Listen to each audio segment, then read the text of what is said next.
What if everything you've been taught about the creation of Eve is wrong? Since ancient times, we've heard the same story. God created Adam, and seeing that he was alone, took one of his ribs and formed Eve. This story has been told and retold for centuries, shaping cultures, beliefs, and even justifying gender roles. But what if this interpretation is the result of a translation error? A single misinterpreted word could have changed the original meaning of one of humanity's most foundational stories.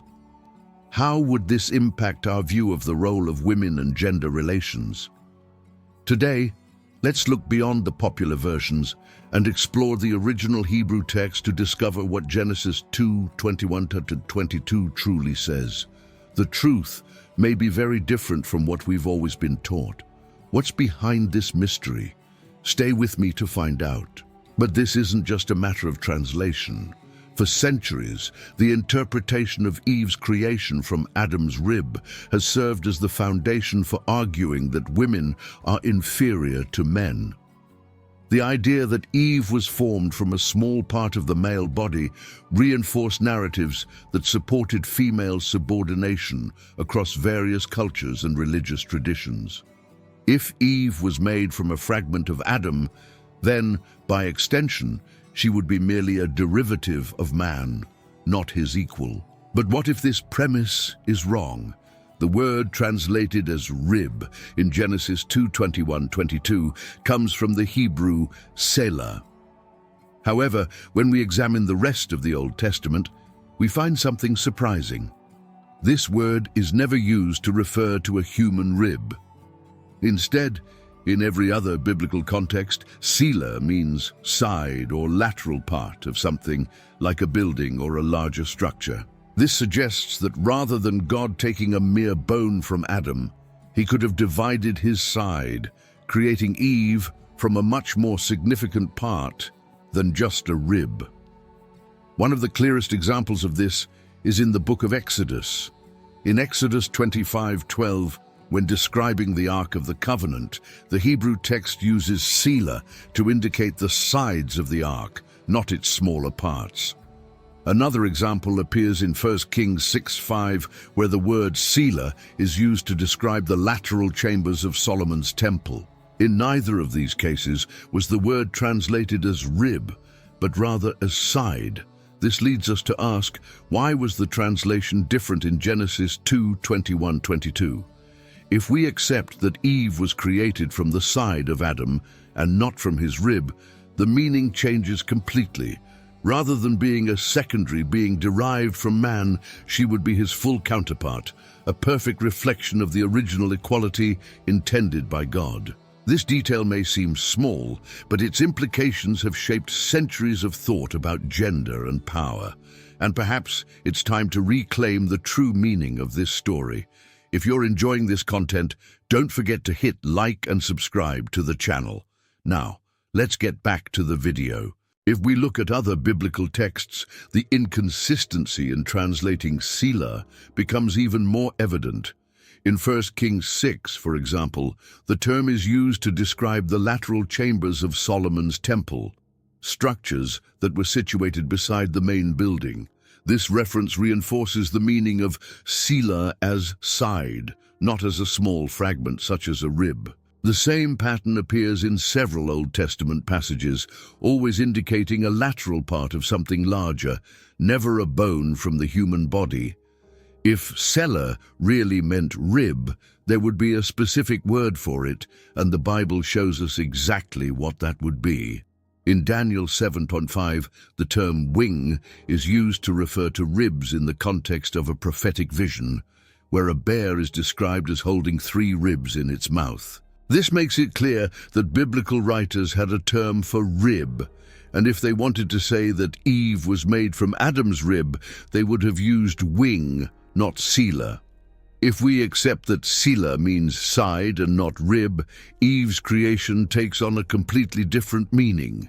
Instead of being a mere appendage of Adam, she would have been formed from an integral part of him, sharing his essence fully. This reinterpretation suggests that Eve was created as an equal, not as a lesser or secondary being. God wouldn't have taken a small, insignificant bone, but an essential portion of Adam, symbolizing partnership and interdependence. The focus on the idea that Eve came from a small fragment of the male body reduced her importance and reinforced the view that she was an inferior complement, not a significant part of God's divine plan for humanity. However, if we understand that God took a side from Adam, this view dissolves as Eve becomes a full extension of the original human being, carrying the same value and dignity. The mistranslation of Selah set off a domino effect that lasted through the centuries. Throughout history, the idea that woman was made from a small part of man served as a justification for her subordination in various cultures. This thinking shaped the way gender roles were established, reinforcing patriarchal structures that limited women's participation in society. The concept that women derive from men reinforced the belief that their purpose was to help, obey, and be beneath male authority. Based on this interpretation, many societies constructed systems that restricted women's rights, preventing them from holding positions of leadership and excluding them from political, religious, and social decisions. The distorted view of this biblical narrative not only misrepresented the original message, but also influenced the way women were treated throughout history. If we understand that Selah means side, Eve's position in creation changes entirely. Rather than being a lesser or derived extension of Adam, she is his equal, formed from an essential part of him. This suggests a relationship of partnership, where both share the same origin and purpose, with neither being superior to the other. The woman was not made as a simple complement to man, but as one who walks beside him, reflecting a fundamental balance in creation. This interpretation aligns with the message in Genesis 1:27, which states that God created man and woman in his image. If both were created with the same divine essence, it makes sense that they were made as equals. The idea that Eve was taken from Adam's side reinforces this notion, showing that she is not an inferior or dependent being, but someone who shares the same value and purpose before God. Understanding Selah as side promotes a more just view of relationships between men and women, rather than a hierarchical structure where the man holds authority and the woman occupies a secondary position. We have a model based on collaboration. Both were called to share responsibilities and contribute equally to humanity, each with their uniqueness, but with neither being superior to the other. However, the Bible itself presents clear examples of women who played fundamental roles. Deborah, for example, was not only a prophetess, but also a leader of Israel, regarded as a reference for judges and warriors. Her story shows that women had the authority and capability to govern, contradicting the idea that they should only occupy secondary positions. Other examples include Ruth and Naomi. Their relationship goes beyond the familial bond, demonstrating a deep commitment to mutual support. After losing their husbands, both faced challenges that could have led to extreme vulnerability. However, Ruth chose to remain by Naomi's side, refusing to abandon her and demonstrating remarkable emotional leadership. Her decision to follow her mother-in-law and rebuild their lives together symbolizes courage and resilience, highlighting the essential role of women in continuing the faith and identity of Israel. Mary Magdalene also occupies a unique position in the New Testament. Not only was she among Jesus' closest followers, but she was the first to witness the resurrection.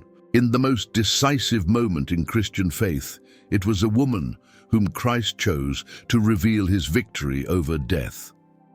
This fact alone challenges any idea that women should occupy a secondary position in faith and the proclamation of the gospel.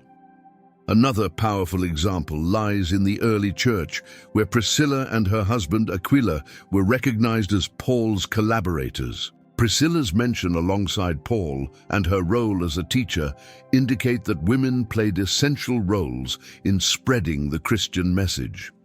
This reference underscores that teaching and spiritual leadership were not exclusive to men, contradicting patriarchal interpretations that sought to limit female participation.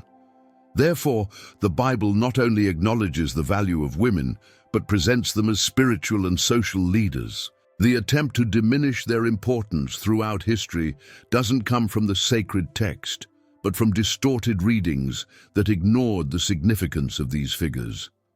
Throughout history, misinterpretations of the scriptures have shaped beliefs about gender roles, influencing religious traditions and social structures. However, when we revisit the original meaning of biblical words, we find perspectives that restore the true intent of the text. Recognizing that Selah means side and not rib opens a new understanding of Eve's creation, reinforcing the idea of partnership between the genders. This dispels the view that woman was made from a lesser fragment of man and instead points to a model where both share a common origin, reflecting equality and interdependence. Seeking the correct meaning of biblical words isn't just an academic exercise, but a way to honor the depth and context of the scriptures. The Bible was written during a specific historical and cultural period, and understanding its texts requires careful attention to the original languages and their nuances. Many traditional interpretations were shaped by social conventions and, over the centuries, were accepted without question. However, when we investigate seriously, we uncover deeper layers of meaning that reveal the original intention of the narrative. Traditional readings directly influence the way we perceive gender roles in society. For centuries, the idea that woman was created from a small part of man supported structures of inequality. However, when we understand that Eve was formed from Adam's side, this invites us to view the relationship between the genders based on equity and mutual respect. This understanding strengthens the principle that men and women should walk together, collaborating and sharing responsibilities in all areas of life. Reinterpreting the story of Adam and Eve from this perspective leads to a more coherent understanding of the values of equality and community. Rather than a narrative that establishes a hierarchy between the sexes, we have a vision that reinforces complementarity and the joint purpose of humanity.